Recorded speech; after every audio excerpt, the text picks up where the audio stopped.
Merci à tous d'être présents. Donc, je me présente vite fait, donc Ayoub Elassal, pentester Solucom. Normalement, je fais du pentest classique, donc web, SI, infrastructure, Windows, occasionnellement du mainframe, du ZOS particulièrement. Et ça sera du coup le sujet de cette présentation. Alors, tout d'abord, juste une brève question. Qui d'entre vous ont déjà fait du pentest mainframe ou juste touché du mainframe général? Une, deux, trois personnes. Super. Très bien, très bien, très bien. Bon, on va d'abord faire une petite session de rappel, d'introduction, voir quelques concepts, mainframe, quoi ça ressemble, qu'est-ce que c'est concrètement. Après, on va plutôt aborder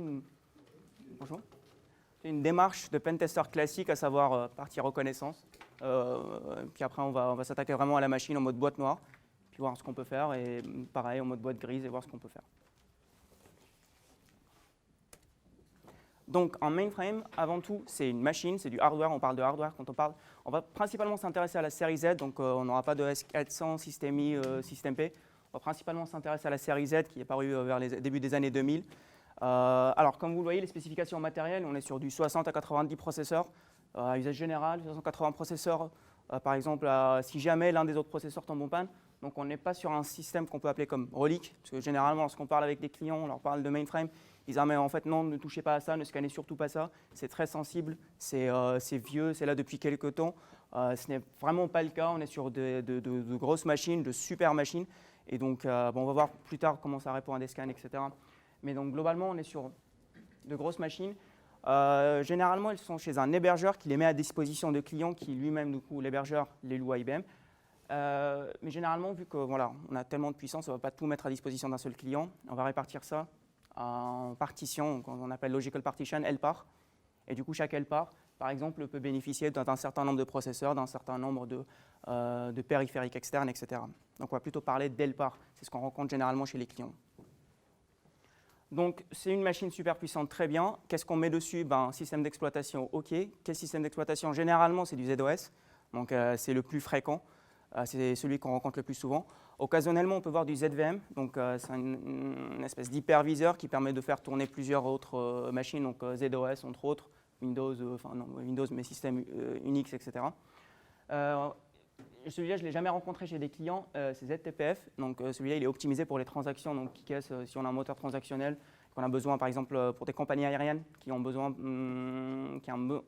comment dire, de répondre à des requêtes en continu. Là, ils optent plus pour ce système d'exploitation. Donc, nous, on va principalement s'intéresser à du ZOS. Et généralement, ce qu'on rencontre chez les clients, c'est la version Z VR13. Donc, on va détailler ça par la suite.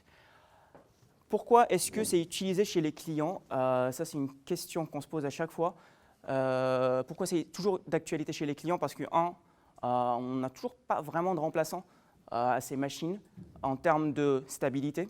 Vous verrez plus tard, IBM vend une disponibilité de 99,999%, donc 3,9 après la virgule, certains modes Sysplec, etc. On a une rétrocompatibilité, et je place ça en deuxième critère parce que sur la dernière version, donc, qui est sortie en 2015, on peut faire tourner des applications qui ont été développées dans les années 80. Donc une rétrocompatibilité immense, on n'est pas sur la fausse rétrocompatibilité à Windows, on est sur de la vraie rétrocompatibilité. Donc on peut faire un changement matériel sans vraiment éteindre la machine. Donc c'est des machines qu'on n'éteint pas lorsqu'on fait une mise à jour. Et dernièrement, c'est la performance. C'est des machines super puissantes. Au lieu de prendre une ferme de SX pour faire tourner quelques milliers de VM, on prend un seul mainframe, on a notre data center. Donc, globalement, c'est ces trois critères. Du coup, on l'utilise pourquoi? On l'utilise principalement, les banques l'utilisent en tout cas pour stocker des données clients. Pour faire des transactions, normalement, ce que vous allez d'app de votre banque à l'autre bout de la chaîne, il y a un mainframe. Certains l'utilisent pour de l'hébergement cloud et d'autres l'utilisent typiquement pour certaines transactions ou pour la gestion de l'inventaire, gestion de paie, etc. Donc, c'est des systèmes qui sont beaucoup utilisés chez les clients et généralement, on n'a pas le droit d'y toucher parce que c'est critique. Alors, généralement, il y a peu de clients qui viennent nous voir en nous disant « Est-ce que vous pouvez, s'il vous plaît, tester notre mainframe ?» Alors, il n'y a que les clients que nous connaissons vraiment et qui viennent nous voir et qui savent, qui nous connaissent et qui nous font plus ou moins confiance. Généralement, ce qui se passe, c'est qu'on fait un audit de SI, un SI global, et du coup, domaine Windows, c'est plié. Et après, on s'intéresse à quelques plages d'adresse IP, etc. Et on demande est-ce qu'on peut scanner cette plage d'adresse IP. Et là, on nous dit non, mais attention, ne scannez pas cette plage d'adresse IP, il y a des mainframes. Et là, au début, on jouait le jeu, on ne scannait pas. Du coup, on faisait à la main, on faisait à l'aveuglette, on faisait ce qu'on pouvait, on faisait des entretiens, concrètement. Et là, on s'est posé la question est-ce que ça fait vraiment mal si on scanne, si on effectue un scan Nmap? Et je n'ai pas du tout respecté l'ordre de la présentation, mais je vais revenir sur ce rappel-là par la suite. Est-ce que ça fait mal si on effectue un scan Nmap? On en a une réponse d'IBM, donc comme je le disais, les systèmes Z, donc ZOS en mode Sysplec, etc., sont conçus pour avoir une disponibilité de 99,99%. Ça, c'est la page 16 du ZOS BASIX. Et donc là, on se dit, si on est capable de faire tomber un mainframe avec un SYNSCAN, un mainframe qui fait des transactions de 300 000 € par jour, là, il y a un problème. Là, il y a un vrai problème. Là, en soi, c'est une vulne. C'est une vulne avec un risque 4-4, si vous voulez, parce que les clients ne prennent pas le soin vraiment de cloisonner leur ZOS. Du coup, depuis n'importe quelle agence, on peut taper sur le mainframe. Donc, si on peut faire tomber votre mainframe avec un SYNSCAN, il y a un problème, il y a un souci. Et donc, c'est le discours que nous tenons à chaque fois que le client nous dit bon, voilà, allez-y, mollo sur la machine. Donc, on a fait des tests. Nmap, balancez tous vos scripts dessus. Normalement, ce n'est pas censé tomber. Et je ne parle pas d'AS400. On n'a pas eu l'occasion de trop voir. Mais tout ce qui est système Z, en tout cas série Z, n'hésitez pas. Si on utilise Nmap, outil classique, voilà, pentest, etc. On a par contre, lorsqu'on balance les différents scripts qui sont compris dans Nmap, dans la version, là on a fait un test live, dans la version, il nous renvoie IBM OS 390. Et donc là pour le coup, c'est une relique. Là, c'est un système d'exploitation qui date des années 90. Et effectivement, normalement, on aurait pu en retrouver chez des clients qui sont utilisés. Pourquoi? Parce que les contrats d'IBM sont plutôt bien faits. Et comme je le disais, l'hébergeur loue la machine à IBM, du coup, ils font leur upgrade, etc. Donc, normalement, on ne devrait plus trouver d'OS 390. Il y en a, mais normalement, chez les clients qui utilisent plutôt leur mainframe, on devrait plutôt trouver du ZOS. Principalement 2.1 et 1.13 ou 1.14 récemment. Et donc, si je reviens du coup, donc ça c'est juste pour réfuter certains mythes. Donc si je reviens, qu'on va attaquer du coup le sujet mainframe, donc reconnaissance, qu'est-ce qu'on a besoin de savoir concrètement? On a besoin de savoir ce que c'est qu'un ESM. Et quand j'ai mis ESM, pourquoi? Juste pour souligner le fait que c'est un composant externe. Donc c'est le composant qui effectue tout ce qui est authentification, contrôle d'accès aux ressources. C'est un composant externe qui ne fait pas partie du noyau. Pour le coup, la plupart du temps, c'est RACF, donc un produit qui est vendu par IBM. Et donc, c'est le composant qui contient et les mots de passe, et les certificats, et les différents profils d'accès. Donc, telle personne a le droit d'accéder à telle ressource, et si cet accès a été effectué, prévenir telle personne. Donc, c'est le composant central. Lorsqu'on parle de sécurité système ZOS, on parle de RACF concrètement.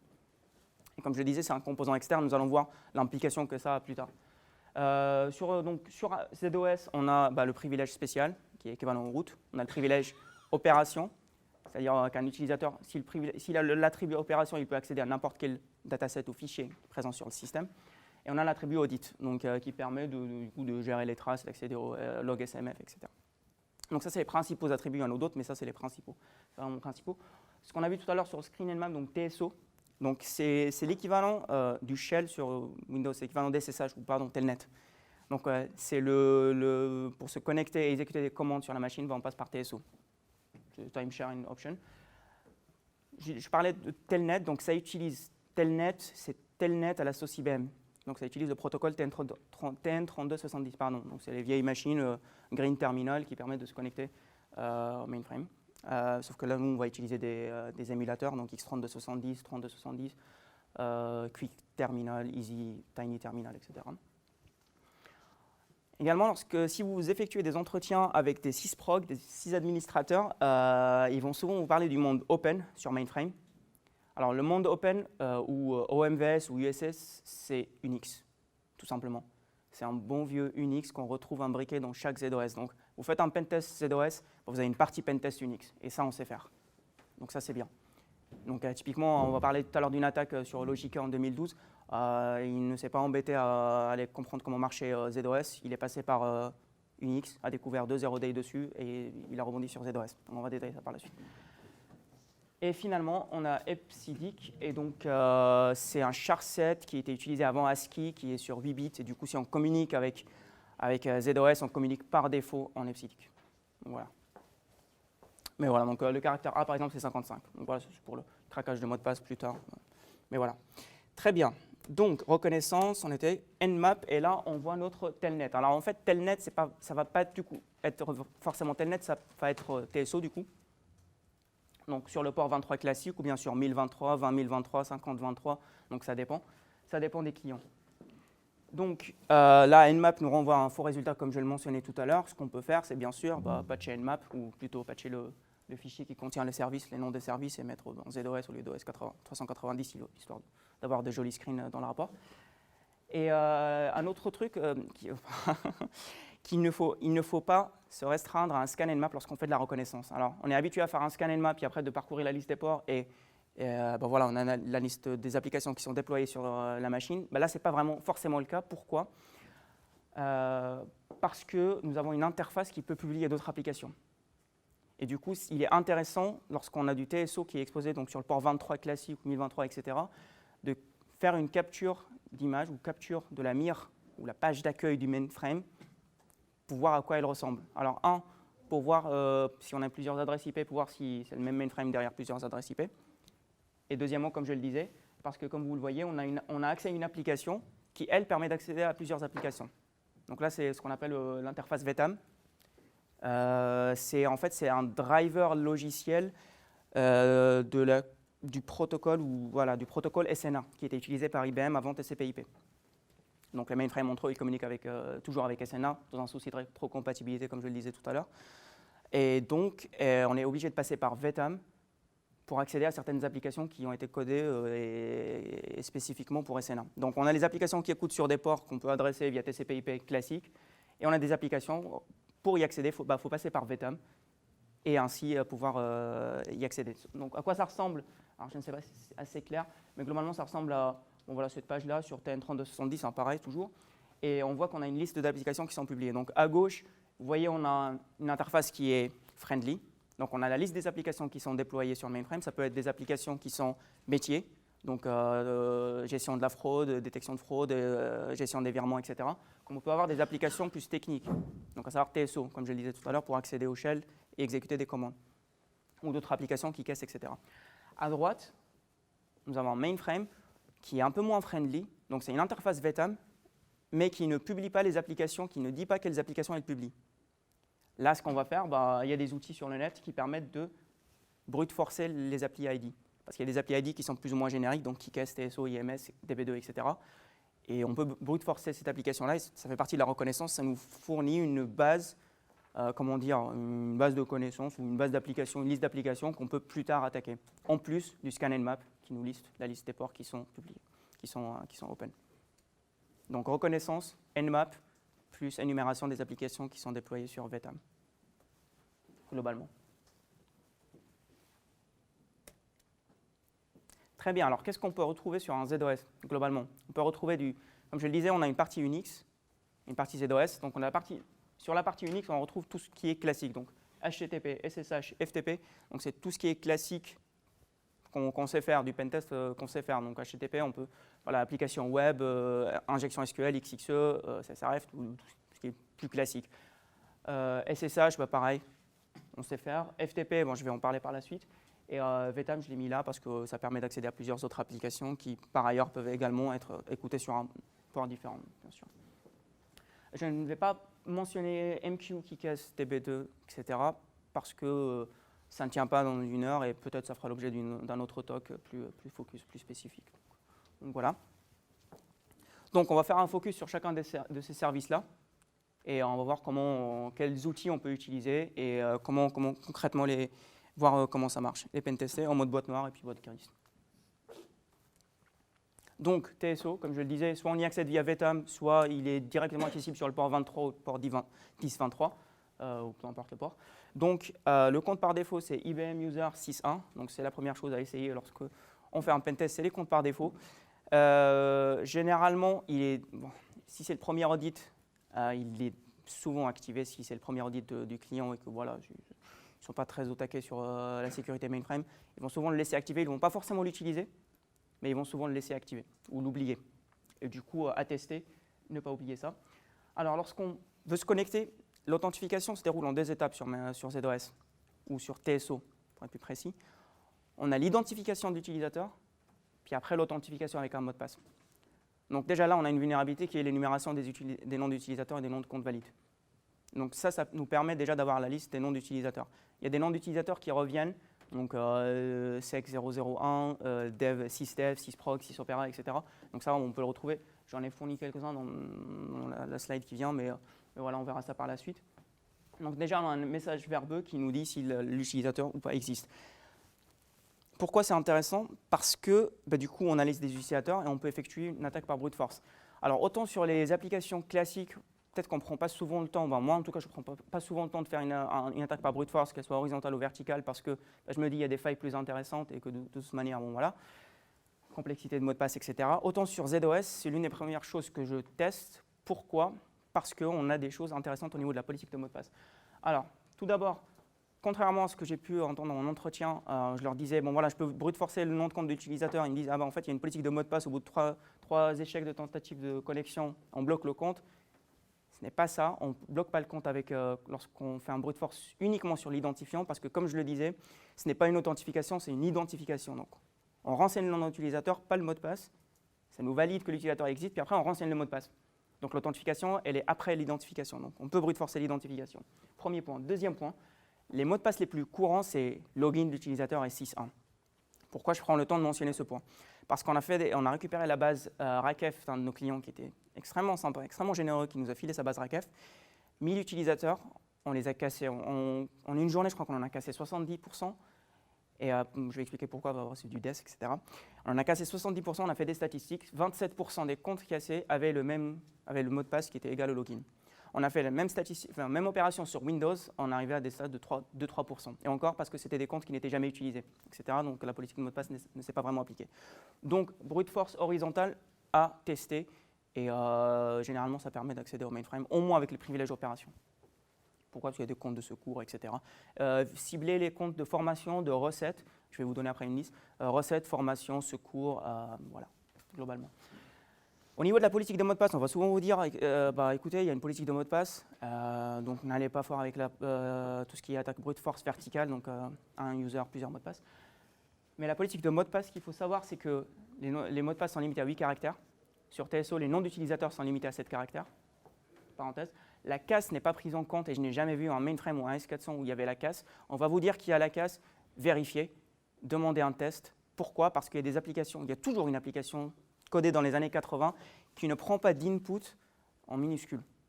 Et du coup, il est impossible de switcher la prise en compte de la casse au niveau de Rakef parce qu'elle se base sur Rakef et qu'il faut redévelopper l'application, sauf que le développeur n'est plus là, ou qu'il a quitté l'entreprise, ou qu'il est mort, ou que. L'algorithme d'hachage utilisé DES, on va parler de ça plus tard, et 3 caractères uniquement spéciaux sont supportés par Rakef, donc l'arrobase, le dièse et le commercial. Donc de facto, ça limite le nombre de mots de passe qu'on peut tester. Et même si on veut mettre en place une politique de mot de passe, donc des règles de mot de passe à la Windows, on ne peut pas aller très loin sans faire du développement spécifique, sans faire ce qu'on appelle des exits. Et là, c'est c'est d'autres problèmes qui peuvent survenir. Pourquoi? Parce qu'on ne peut pas dire je veux au moins un chiffre ou au moins un caractère spécial dans mon mot de passe. Je dois obligatoirement dire je veux un caractère, je veux un chiffre à la place numéro 2 par exemple, je veux une majuscule à la numéro 3, etc. Donc ça réduit de facto l'aléa du mot de passe. Et finalement, comme sur tout autre système, généralement les comptes de test, de recettes, etc. Sont exemptés de la politique de mot de passe.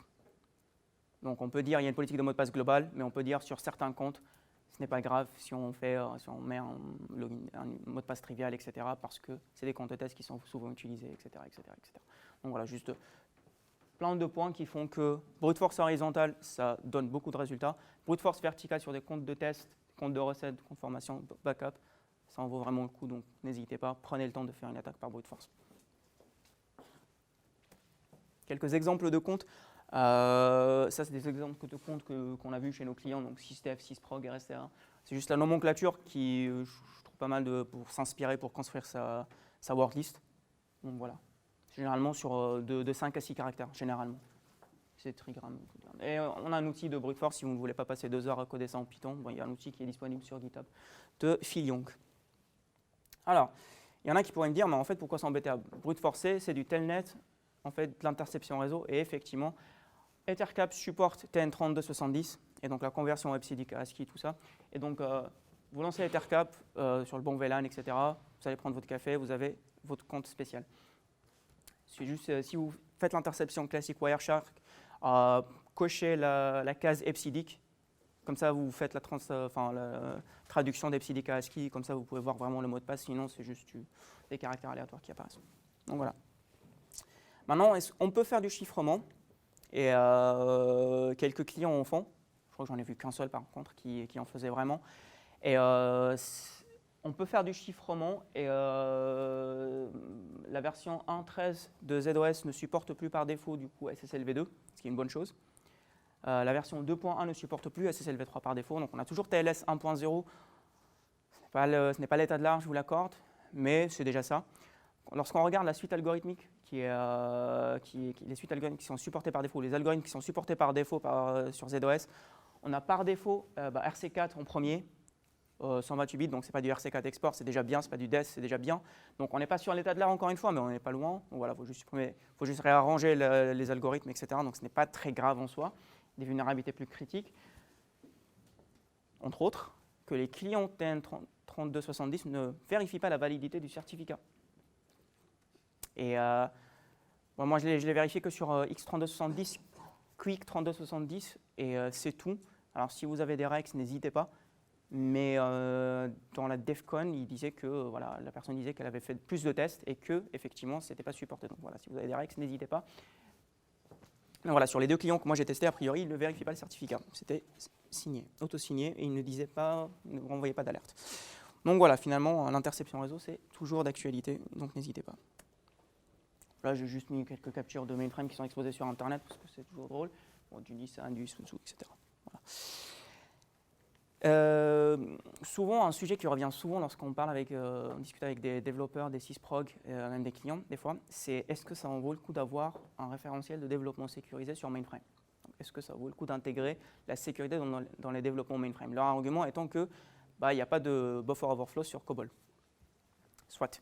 Alors, c'est pour ça qu'on veut faire un petit focus sur le protocole TN3270, voir comment ça marche, et puis voir ensemble est-ce que ça en vaut le coup finalement ou pas. Donc, TN3270, c'est du telnet, basique, classique, à la sauce IBM. Le serveur, lorsqu'il renvoie des données, chaque champ possède un attribut. C'est un attribut qui est codé sur 8 bits et qui précède du coup le champ qu'il décrit. Et ça décrit un peu le champ, comment il va être affiché. Donc on a un champ protégé, qui peut être protégé, un champ qui peut être numérique ou alphanumérique, un champ qui peut être visible, invisible, ou un champ pour savoir s'il a été effectivement modifié par l'utilisateur ou pas. Donc c'est du CSS sur 8 bits. Donc, et une fois qu'on a ces contrôles qu'on peut placer côté client, là on retombe dans les failles classiques qu'on peut retrouver niveau web avec tout ce qui est JavaScript, avec tout ce qui est contrôle d'accès qui est effectué, ou contrôle qui est effectué côté client. Donc là, la question se pose vraiment, est-ce que le contrôle est répliqué au niveau serveur, au niveau ZOS ou pas? Et donc, même des applications qui sont développées via COBOL ou je ne sais quel autre langage, ces questions deviennent légitimes. Est-ce qu'on peut faire de l'escalade horizontale et verticale en modifiant un champ qui n'est pas censé être modifié? Est-ce que l'application se base sur les contrôles qui sont effectués côté client pour accorder l'accès ou pas à l'application? Donc, finalement, on retrouve les mêmes failles, donc d'escalade horizontale, contournement de l'authentification, injection SQL, parce que finalement, si on discute avec une base de données, que ce soit via TN3270 ou via du HTTP, on retrouve finalement les mêmes failles classiques. Donc voilà. Juste pour vous illustrer, il y a là à gauche, donc on voit une mire classique, on voit avec n'importe quel client TN3270.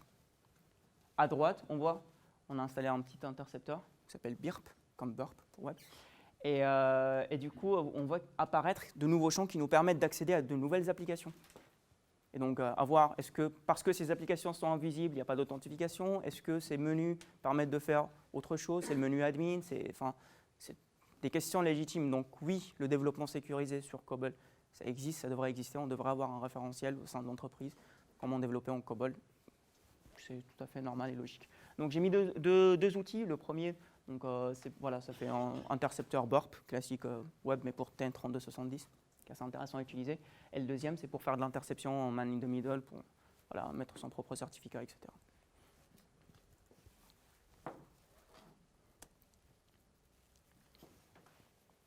Donc ça, c'était pour la partie TSO, et puis TN3270 en général. Pour le FTP, donc généralement, lorsqu'on parle de tout cela, lorsqu'on expose tout ça au client, il nous dit bah, très bien, TSO, c'est réservé à une population bien définie de développeurs, etc. Nous n'avons que le FTP qui est exposé aux autres utilisateurs, à l'ensemble des utilisateurs sur Internet. Voilà. Très bien, sauf que le FTP, parce que le FTP sauce IBM, mais c'est toujours un FTP, donc on peut toujours trouver Contanonymous, etc. Donc tout ce à quoi on est habitué, attaque par brute force, etc.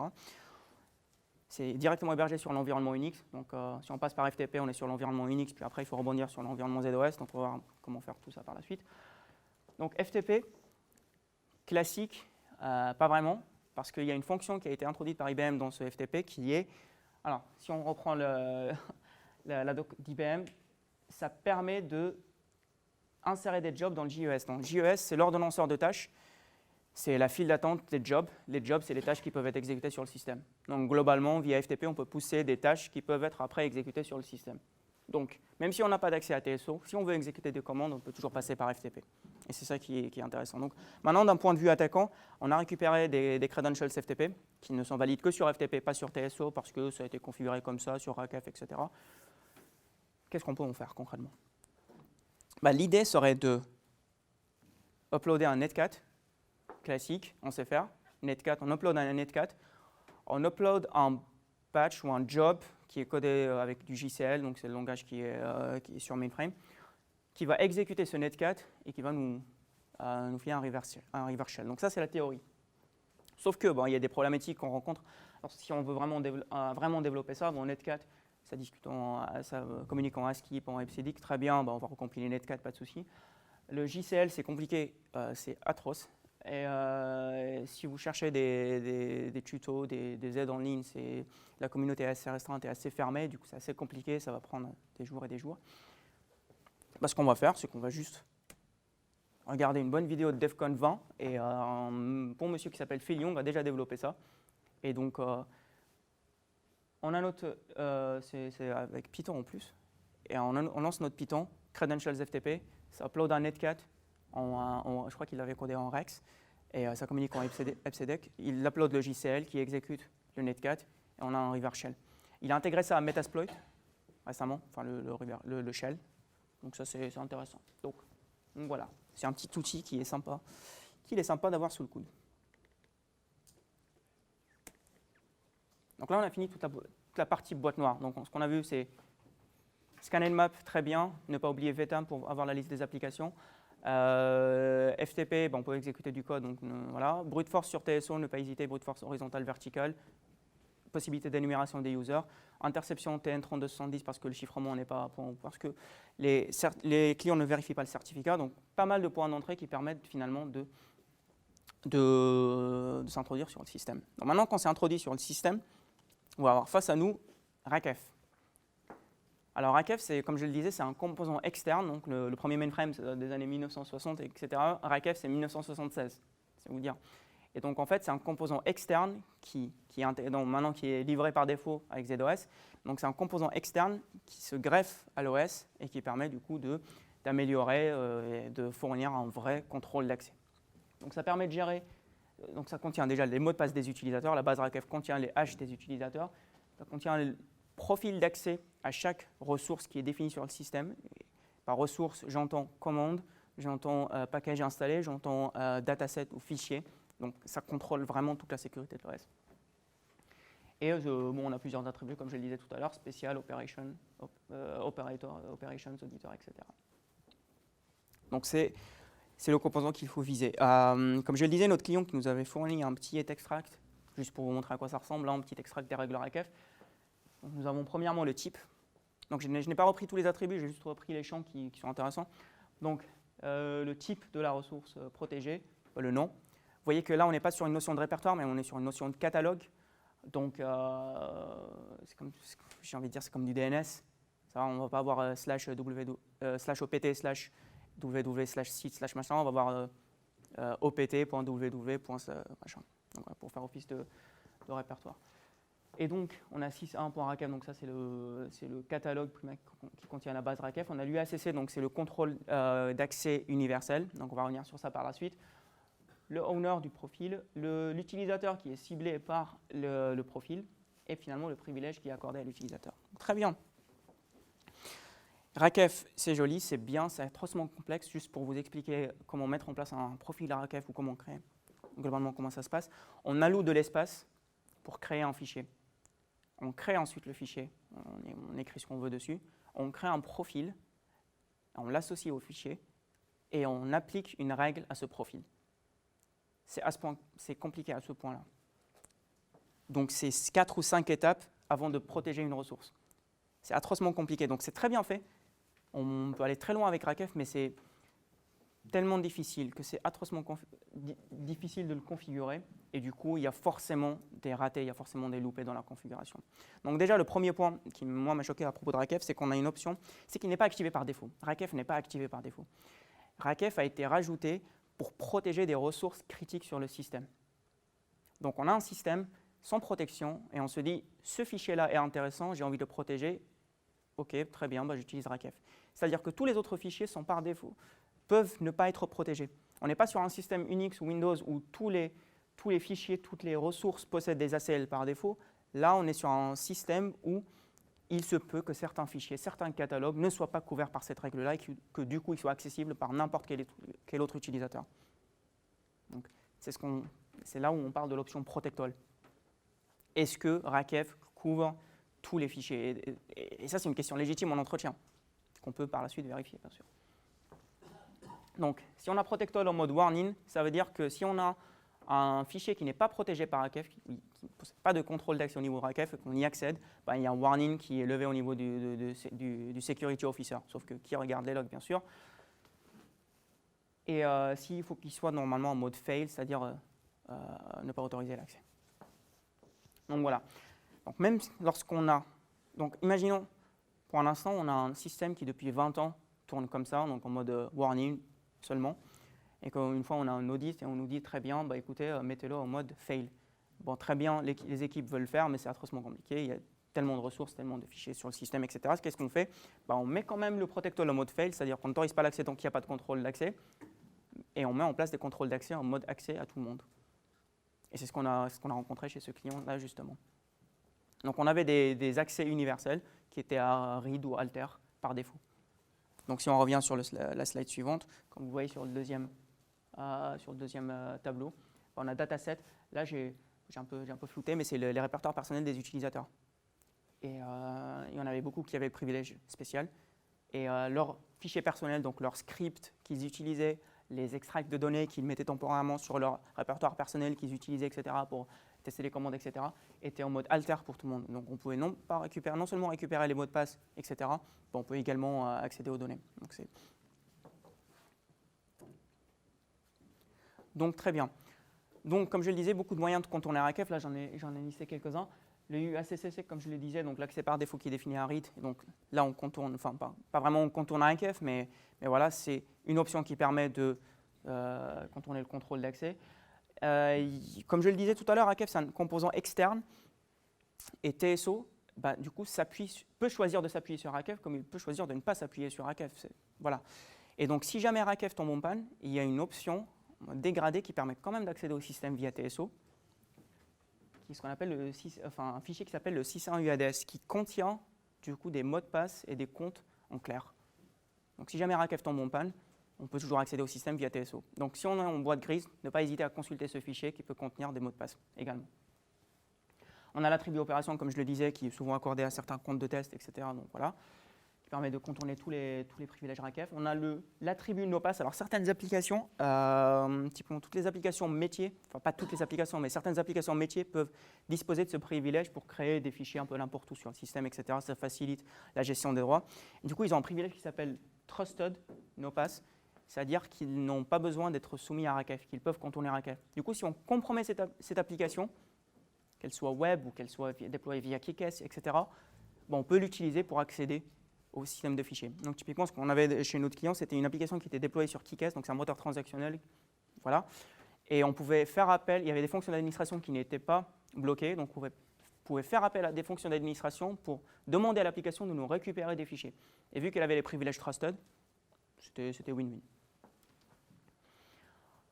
Je continue, on a ce qu'on appelle les Authorized Program Facility. Alors si on prend les audits, tous les guides d'audit RACF classiques, le premier élément mentionné, c'est les APF, donc Authorized Program Facility. Donc c'est des extensions du noyau, c'est des modules kernel.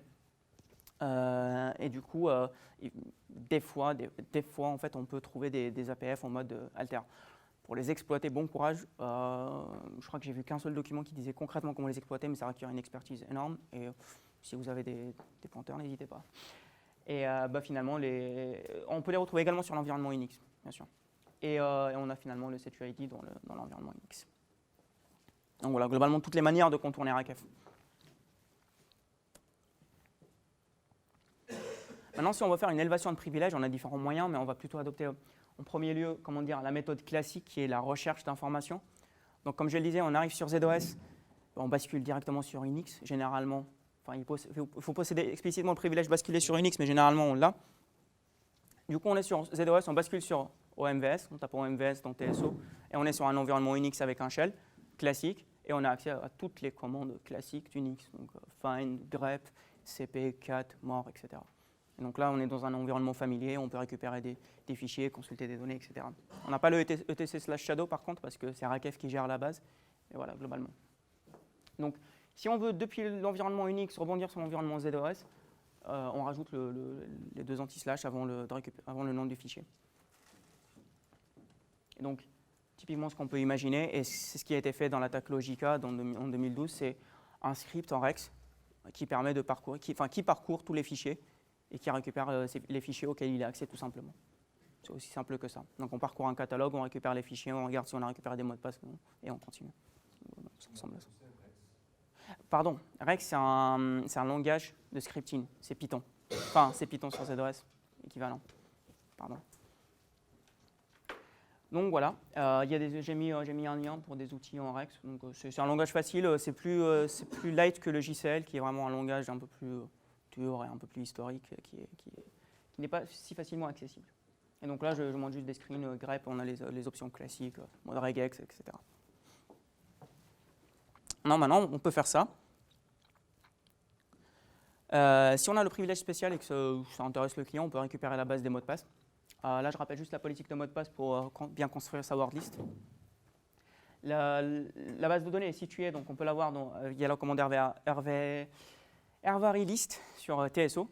Et on a où est située la base, on la récupère en mode binaire, en transfert de fichiers FTP, comme je le montrais tout à l'heure avec la commande CP, ou bien via d'autres moyens, des $files, etc. Donc voilà. On récupère la base et on peut casser les mots de passe, extraire et casser les mots de passe. Mais avant ça, je voudrais juste faire un petit récapitulatif de comment sont stockés les mots de passe sur RACF. Globalement, donc c'est du DES qui est utilisé. Donc on prend le mot de passe, on le transforme en IPsYDIC, on le XOR avec 55 et on fait un shift left à gauche de 1 et on utilise le user comme clé DES. Et on a notre hash. Ils sont en train de penser à d'autres moyens de faire ça. Alors, on n'utilise pas forcément des mots de passe, on peut utiliser des passphrases si on veut, sauf qu'il y a des concaténations qui font qu'au final, on a toujours un aléa de 56 bits. Donc, au final, c'est la même chose. Donc, comme je le disais, il y a différents moyens d'extraire la base, d'extraire des mots de passe. C'est surtout du carving qui est utilisé par les outils. Du coup, on aura souvent des comptes qui n'existent peut-être plus, qui sont désactivés ou qui ont été supprimés. Du coup, il faut combiner généralement, c'est RACF Snow par exemple, l'outil qui est pas mal, à l'output d'un autre fichier, d'un autre programme qui est sur ZOS qui s'appelle IRBDU001load, qui donne la description des comptes qui existent actuellement et du coup voilà, on peut avoir une liste actualisée. C'est juste pour... Donc là vous voyez les mots de passe qu'on peut récupérer. Donc on peut utiliser Bleeding John de Reaper pour les casser, c'est pas mal. Donc c'est sur GitHub de Phil Young également. Donc vous récupérez une version modifiée de John, il a rajouté quelques codes pour craquer du RACF, casser du RACF, donc voilà. Ça va très très vite. Alors maintenant, élévation de privilèges via d'autres moyens, via des failles. Et là, je n'ai pas beaucoup le temps. Globalement, on dit souvent que sur mainframe, ce n'est pas possible. Il n'y a pas de faille, il n'y a pas de hack, les pirates ne savent pas faire, etc. etc. Il faudra juste mettre en avant, rappeler un incident qui s'est passé en 2012. Globalement, juste pour raconter vite fait la trame de la découverte de l'incident, parce que c'est un élément assez important. Ce n'est pas le security operator qui a découvert la faille, c'est le hardware manager. Pourquoi? Parce qu'il a constaté qu'il y avait du CPU, une montée de CPU, une montée de consommation de CPU, et qu'il loue les CPU à IBM et que ça coûtera plus cher. Et du coup, il s'est dit, qu'est-ce qui s'est passé? Qu'est-ce qui s'est passé? Il a vu qu'il y avait des comptes qui accédaient à beaucoup de fichiers, etc. Et donc, c'est comme ça qu'ils se sont rendus compte qu'il y avait une faille, ou une brèche en tout cas. Donc, résultat des comptes, donc 8 backdoors, 100 000 mots de passe récupérés, données civiles de millions de Suédois, code source de l'application. Ce qui nous importe, nous, c'est les deux 0D. Pourquoi? Parce que l'une, c'est sur un WAS 5. Quelque chose, mais qui n'est plus utilisé, mais sur des WAS 8 maintenant, donc voilà, ça ne sert plus à rien. La deuxième 0D, et c'est la plus intéressante, c'est au niveau de l'environnement Unix de ZOS, qui permet du coup d'élever ses privilèges. Donc comme je le disais, ça ne sert à rien d'attaquer ZOS si on ne connaît pas et qu'on a un temps limité, autant passer par Unix, c'est ce qu'a fait l'attaquant. Et donc ce que ça permet de faire, c'est que si on a un script qui est en setuid, si on code un script Rex et qu'on fait appel à certains system calls, et on peut spawner un fichier Rex, un fichier setuid 0, et si on spawn un deuxième fichier, il hérite des privilèges du premier fichier et on récupère les privilèges root sur le suite. Donc c'est ce qu'il avait utilisé. Le code il a été récupéré et il est à disposition sur le GitHub de Soldier of Fortran. Donc voilà, si vous voulez consulter, voir à quoi ça ressemble, utiliser dans vos pentests pour voir si bien patché, etc., n'hésitez pas. Pour information, alors, je n'ai pas vérifié, mais a priori, IBM aurait corrigé ça en disant que le fichier qui était mis à setuid n'avait pas besoin d'être mis à setuid 0. Voilà. Donc ce n'est pas vraiment un patch, mais à vérifier, à vérifier. Si vous avez des inputs, n'hésitez pas. Donc voilà, globalement, je crois que j'ai tenu les temps, 45 minutes exactement. Si vous avez des questions, n'hésitez pas sur toute la présentation.